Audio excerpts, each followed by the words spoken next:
Dahil sa matagumpay na performance ng SB19 sa Hito Pop Music Awards ay marami ang nag-request.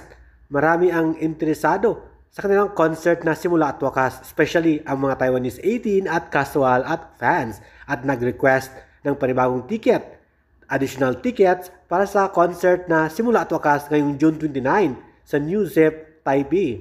Of course, sa Taiwan yan. Kaya naman, 18 sa Taiwan, kuha na ng ticket sa tixcraft.com/activity. Especially ang mga Taiwanese 18, Taiwanese fans at casual para makamanood ng full concert, mahabang concert ng SB19 na simula at wakas sa New Zip, Taipei, Taiwan. So, what are you waiting for, Taiwanese 18 at Taiwanese fans? Get your ticket now. Ticket link, tixcraft.com/activity/detail/35_SB19. Good luck!